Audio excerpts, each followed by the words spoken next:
5 Michigan State University students, Ash Williams, his girlfriend Linda, his sister Cheryl, their friend Scott, and Scott's girlfriend Shelley, vacation at an isolated cabin in rural Tennessee. Approaching the cabin, the group notices the porch swing move on its own but suddenly stop as Scott grabs the door key.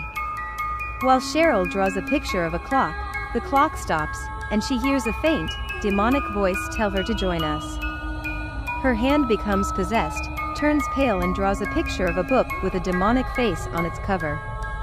Although shaken, she does not mention the incident.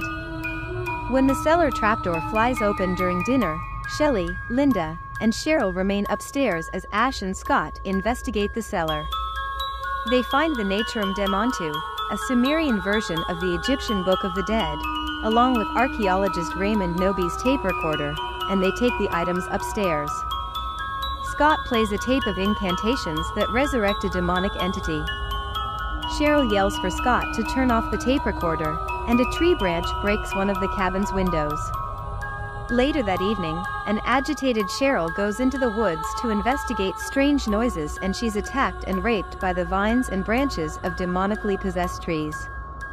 When she escapes and returns to the cabin bruised and anguished, Ash agrees to take her back into town, only to discover that the bridge to the cabin has been destroyed. Cheryl panics as she realizes that they are now trapped and the demonic entity will not let them leave. Back at the cabin, Ash learns from the tape that the only way to kill the entity is to dismember a possessed host. As Linda and Shelley play spades, Cheryl correctly calls out the cards without looking at them, turns into a deadite and begins levitating. In a raspy, demonic voice, she demands to know why they disturbed her sleep and threatens to kill everyone. She stabs Linda in the ankle with a pencil and throws Ash into a shelf. Scott knocks Cheryl into the cellar and locks her inside. Everyone fights about what to do. Having become paranoid upon seeing Cheryl's demonic transformation, Shelley goes to her room but is drawn to look out of her window, where a demon crashes through and attacks her, turning her into a deadite. She attacks Scott before he throws her into the fireplace, slashes her wrist and then stabs her in the back with a Sumerian dagger, apparently killing her. When she reanimates, Scott dismembers her with an axe. Ash and Scott then bury her remains.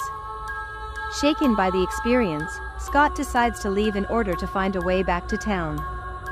He returns shortly after, mortally wounded from the possessed trees, and dies while warning Ash that the trees will not let them escape alive. When Ash checks on Linda, he is horrified to find that she has become possessed. She attacks him, but he stabs her with the Sumerian dagger. Unwilling to dismember her, he buries her instead. She revives and attacks him, forcing him to decapitate her with a shovel. Her headless body bleeds on his face as it tries to rape him. He manages to escape as Linda dies, and then retreats back to the cabin.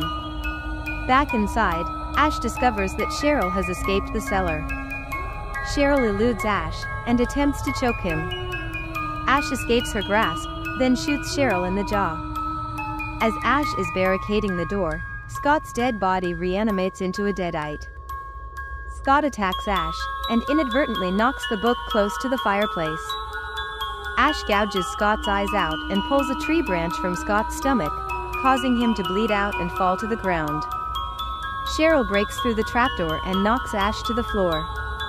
As Scott and Cheryl continue to attack Ash on the ground, Ash grabs the book and throws it into the fireplace. While the book burns, the deadites freeze in place, then begin to rapidly decompose. Large appendages burst from both corpses, covering Ash in blood. The bodies of Scott and Cheryl then completely decompose. Dawn breaks, and Ash stumbles outside. As Ash walks away from the cabin, an unseen demon moves rapidly through the forest, rushes through the cabin, and attacks him as he screams in terror.